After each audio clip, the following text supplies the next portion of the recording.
5 August ছাত্র জনতার অভ্যুত্থানের পর ভারতে পালিয়ে যায় শেখ হাসিনা ও তার বোন শেখ রেহানা। এত অল্প সময়ে হাসিনাকে গণভবন ছাড়তে হবে সেই বিষয়টি হয়তো তিনি কল্পনাও করেননি।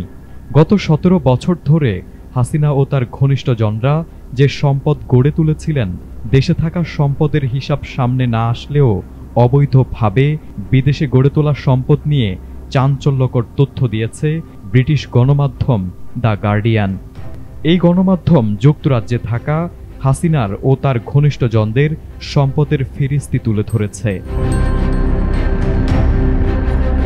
শেখ হাসিনার সরকারে থাকা অবস্থায় তার ঘনিষ্ঠদের বিদেশে লুকানো সম্পদ নিয়ে অনেক তথ্য জানা গিয়েছিল।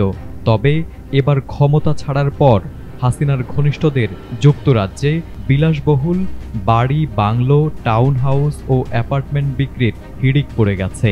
গত 1 বছরেই ব্রিটেনের ভূমি নিবন্ধন সংস্থায় জমা পড়েছে অন্তত 20টি সম্পদ লেনদেনের আবেদন। সবই বাংলাদেশের দুর্নীতির তদন্তে থাকা ব্যক্তিদের ঘিরে। ব্রিটিশ দৈনিক দ্য গার্ডিয়ান ও দুর্নীতি বিরোধী সংস্থা ট্রান্সপারেন্সি ইন্টারন্যাশনাল এর যৌথ অনুসন্ধানে উঠে এসেছে লন্ডনের নাইট ব্রিজ, অভিজাত এলাকা, রিজেন্টস পার্ক সবখানেই ছড়িয়ে আছে বাংলাদেশি সাবেক প্রভাবশালীদের ছায়া।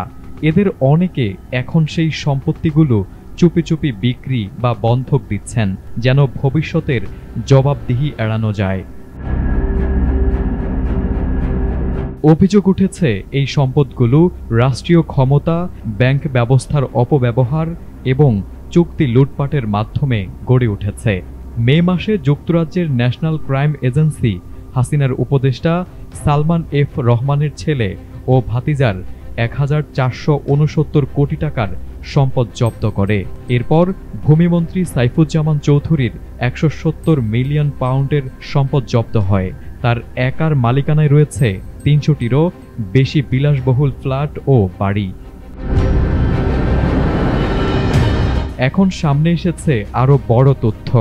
এই চক্রের অন্তত আরও 2 সদস্য সম্প্রতি যুক্তরাজ্যে সম্পদ বিক্রি করেছেন, যাদের মধ্যে একজন সাবেক মন্ত্রীর ভাই আনিসুজ্জামান চৌধুরী।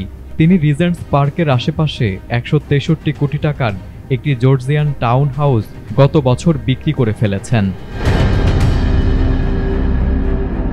বাংলাদেশের অন্তর্বর্তীকালীন সরকারের আহ্বানে ইতোমধ্যেই ব্রিটেনকে সতর্ক করেছে দুর্নীতি দমন কমিশন। ন্যাশনাল ক্রাইম এজেন্সিকে বলা হয়েছে যেন এসব সম্পদ লেনদেন বন্ধ করে দেওয়া হয় এবং তদন্তের স্বার্থে এগুলো জব্দ রাখা হয়। কেন্দ্রীয় ব্যাংক বলেছে সম্পদ ফিরিয়ে আনতে আন্তর্জাতিক আইনি প্রক্রিয়ার প্রস্তুতি নেওয়া হচ্ছে। Desk report, ATN Bangla.